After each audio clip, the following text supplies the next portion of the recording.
আলহামদুলিল্লাহ আলহামদুলিল্লাহ নাহমাদুহু ওয়া নাস্তাঈনুহু ওয়া নাস্তাগফিরুহ ওয়া নু'মিনু বিহি ওয়া নাতাওয়াক্কালু আলাইহি ওয়া না'উযু বিল্লাহি মিন শুরুরি আনফুসিনা ওয়া মিন সাইয়্যাতি আ'মালিনা من يهده الله فلا هادي له أشهد أن لا إله إلا الله وحده لا شريك له أشهد أن محمدا عبده ورسوله الحمد لله সকল প্রশংসা সকল তারিফ সেই মহান আল্লাহ তাআলা যে মহান আল্লাহ তাআলা আমাদেরকে অত্যন্ত মেহেরবানি করে ভালোবেসে দ্বীনি খিদমত কিছু তৌফিক করলেন। সবাই পড়ি আলহামদুলিল্লাহ। নবীর আদেশ রয়েছে ইহকালীন শান্তি পরকালীন মুক্তি, সেই নবীর উপর সবাই পড়ি সাল্লাল্লাহু আলাইহি ওয়াসাল্লাম। আমি আপনাদের মাঝে কোরআনের ছোট্ট একটি আয়াত করব। আয়াতের অর্থ আপনাদেরকে বলবো ইনশাআল্লাহ। আউযু বিল্লাহি মিনাশ শাইতানির রাজিম। বিসমিল্লাহির রাহমানির রাহিম। ওয়াল আসরি ইন্নাল ইনসানা লাফি খুসর আল্লাযীনা আমানু ওয়া আমিলুস সালিহাত ওয়া তাওয়াসাউ বিল হাক্কি ওয়া তাওয়াসাউ বিস-সাবর।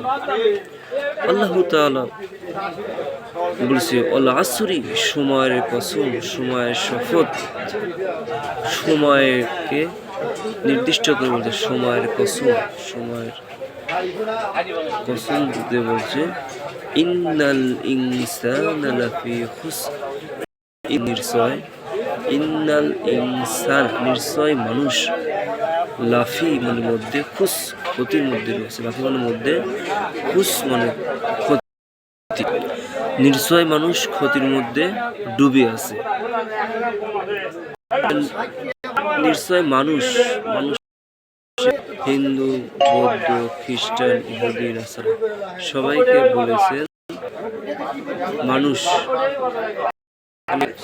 মুনাফিক, ভালো মন্দ সবাইকে উল্লেখ করে বলেছেন ইন্নাল ইনসানা লাফি খুসর, মানুষ অবশ্যই মধ্যে ডুবে আছে। তারপরে বলেছেন ইল্লাল্লাযীনা আমানু, তারপরে আল্লাহ তাআলা উল্লেখ করেছেন আমানু ওয়া আমিলুস সালিহাত ইল্লাল্লাহ, কিন্তু ওইসব ব্যক্তি ব্যতীত, ইল্লাল্লাহ ব্যতীত, লাজিমান যারা ওইসব ব্যক্তি ব্যতীত, ওয়া আমিলুস সালিহাত, ওয়া আমিলুস সালিহাত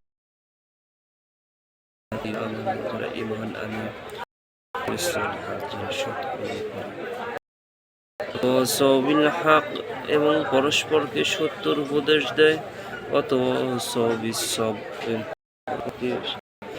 সবরের উপদেশ দেন। তো আল্লাহ তাআলা বলছেন ইল্লাল্লাযীনা আমানু, ওইসব ব্যক্তি ব্যতীত যারা ঈমান আনে, ওয়া আমিলুস সালিহাত এবং সৎকর্ম করে, ওয়াতাওয়াসাবিল হক, মানে পরস্পর, সব হক মানে সত্যর উপদেশ দেয়, ওয়াতাওয়াসাবিস সবর এবং সত্য সবর করে এবং সবরের উপদেশ দেয়। তো আল্লাহ তাআলা আমাদের সবাইকে সূরা আসরের এই অর্থ জেনে শুনে থাকে।